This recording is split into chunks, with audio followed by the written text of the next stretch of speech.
Hello everyone, math वाला श्री सद्गुरु classes में आपका स्वागत है।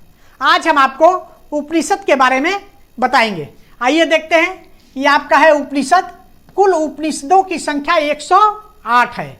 इसके पहले हम देखते हैं कि हमारे प्राचीन ग्रंथ कौन कौन से हैं। देखिए, नंबर 1 है वेद, नंबर 2 पुराण, नंबर 3 उपनिषद और नंबर 4 स्मृति। नंबर 1 वेद। कुल वेदों की संख्या 4 है। इसे हम श्रुति भी कहते हैं, संहिता भी कहते हैं और वेदांग की भी रचना की गई है। देखिए, नंबर 2 पुराण। कुल पुराणों की संख्या कितनी? 18। नंबर 3 है उपनिषद। कुल उपनिषदों की संख्या 108 है। इसे हम वेदांत भी कहते हैं। नंबर 4 है स्मृति। मुख्यतः कुल स्मृतियों की संख्या जो है 18 है। इसमें आप देखिए, वेद, पुराण और उपनिषद तीनों की भाषा जो है संस्कृत है और इसके रचनाकार कौन है? महर्षि कृष्ण द्वैपायन वेद व्यास जी इसके रचनाकार हैं। आप देखिए, स्मृति की भाषा जो है लौकिक संस्कृति है। इसकी भाषा लौकिक संस्कृति है।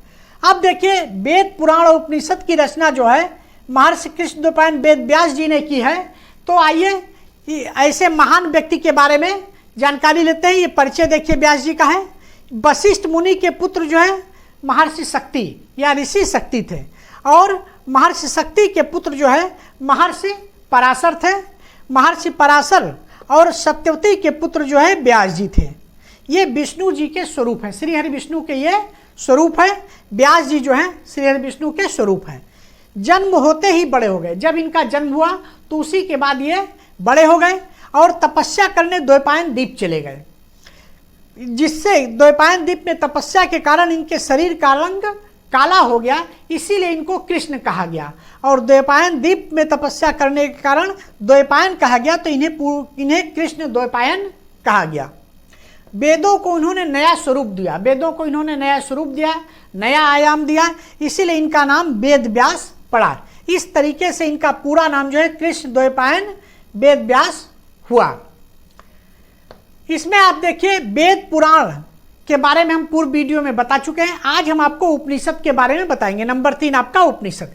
देखिए, उपनिषद, कुल उपनिषद की संख्या 8 है। अब देखिए, उपनिषद का संधि विच्छेद क्या है? उप धन नी धन सद। उप का मतलब होता है पास में या निकट।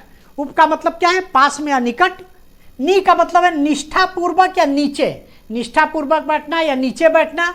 सद का मतलब बैठना या बैठो। ये इसका संधि विच्छेद है। उपनिषद, पास में निष्ठापूर्वक बैठना या निकट नीचे बैठना। अब देखिए, इसका क्या है? तत्व ज्ञान के लिए गुरु के पास निष्ठावान होकर बैठना। मतलब शिष्य जो है तत्व ज्ञान के लिए गुरु के पास जो है निष्ठावान होकर बैठते थे या उनके पास नीचे बैठते थे। इस तरीके से उपनिषद का ये शाब्दिक अर्थ हुआ।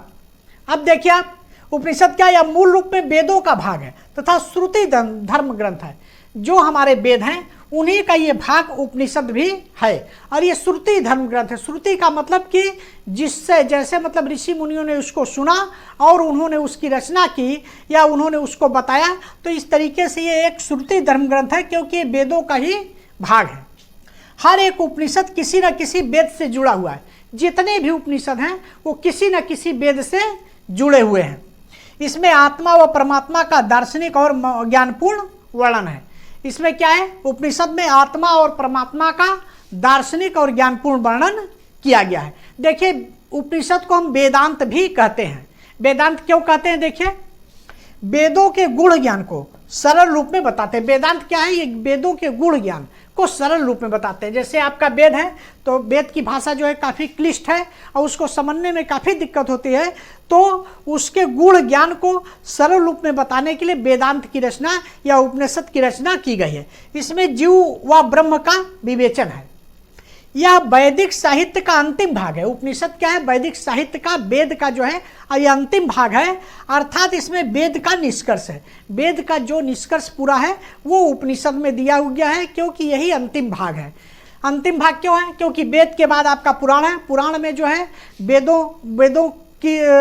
वेदों की व्याख्या जो है कथा और कहानियों के माध्यम से की गई है। और उपनिषद में क्या है? उपनिषद में वेद का पूरा निष्कर्ष उपनिषद में भी है। इसीलिए इसको वेदांत भी कहते हैं। इसको मतलब उपनिषद को वेदांत भी कहते हैं। इसीलिए उपनिषद को जो है वेदांत भी कहते हैं, क्योंकि वेदों का ये अंतिम, वैदिक साहित्य का ये अंतिम भाग है और इसे जो है दार्शनिक और ज्ञानपूर्ण तरीके से इसका वर्णन किया गया है। अब देखिए, कुल उपनिषद की संख्या हमारे पास 108 है, लेकिन जो हमारे पास मुख्य उपनिषद है, महत्वपूर्ण उपनिषद है, वो कुल 11 हैं। कौन कौन से हैं? देखिए, नंबर 1 ईश उपनिषद, नंबर 1 है ईश उपनिषद। ये किससे संबंधित है? देखिए, शुक्ल यजुर्वेद से संबंधित है, शुक्ल यजुर्वेद से संबंधित है। अब एक चीज आप और समझ लें कि यजुर्वेद की 2 शाखाएं हैं, शुक्ल यजुर्वेद और कृष्ण यजुर्वेद। यहाँ जो दक्षिण भारत में जो है उनको कृष्ण यजुर्वेद कहा जाता है और उत्तर भारत में जो है शुक्ल यजुर्वेद कहा जाता है। इस तरीके से यजुर्वेद की 2 शाखाएं हैं। तो इस उपनिषद जो है शुक्ल यजुर्वेद का भाग है। नंबर 2 है ऐतरेय उपनिषद। ऐतरेय उपनिषद क्या है? ऋग्वेद का भाग है, क्योंकि आपने देखा है कि हर एक उपनिषद किसी न किसी वेद से जुड़ा हुआ है। तो जो ऐतरेय उपनिषद है ये ऋग्वेद से जुड़ा हुआ है। कठ उपनिषद कृष्ण यजुर्वेद से जुड़ा हुआ है। केन उपनिषद जो है सामवेद से जुड़ा हुआ है। देखिए, अगला है 5वां छंदोग्य उपनिषद, ये भी सामवेद से जुड़ा हुआ है। फिर उसके बाद अगला है प्रश्न उपनिषद, ये अथर्ववेद से जुड़ा हुआ है। तैत्तरीय उपनिषद ये कृष्ण यजुर्वेद से जुड़ा हुआ है। बृहदारण्यक उपनिषद ये शुक्ल यजुर्वेद से जुड़ा हुआ है। ये सबसे बड़ा उपनिषद है। बृहदारण्यक उपनिषद जो है शुक्ल यजुर्वेद से जुड़ा हुआ है, ये सबसे बड़ा उपनिषद है। अब अगला देखिए, 9वां मांडूक्य उपनिषद, ये अथर्ववेद से जुड़ा हुआ है, ये सबसे छोटा उपनिषद है। मांडूक्य उपनिषद क्या है? अथर्ववेद से जुड़ा, ये सबसे छोटा उपनिषद है। 10वां देखिए मुंडक उपनिषद, ये भी अथर्ववेद से जुड़ा हुआ है। 11वां है श्वेताश्वर उपनिषद, ये कृष्ण यजुर्वेद से जुड़ा हुआ है। इस तरीके से आपके 11 महत्वपूर्ण उपनिषद या मुख्य उपनिषद हैं। देखिए, किसी न किसी वेद से ये सब उपनिषद जो है जुड़े हुए हैं। इस तरीके से आपने देखा कि हर एक उपनिषद किसी न किसी वेद से जुड़ा हुआ है।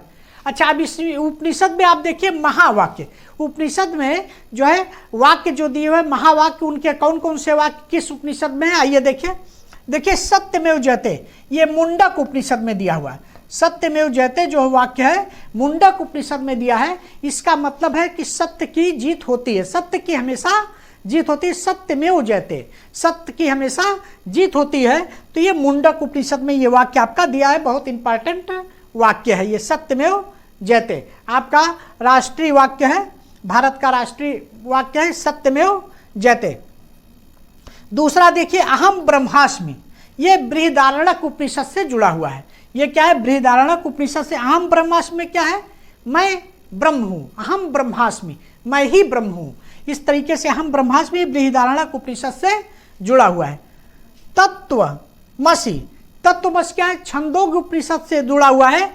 तत्वमसि का मतलब कि तुम ब्रह्म हो, इसका मतलब क्या? सभी में ब्रह्म है। तत्वमसि का मतलब कि सभी में, सभी जीव में ब्रह्म है। अयम आत्मा ब्रह्म, अयम आत्मा ब्रह्म है।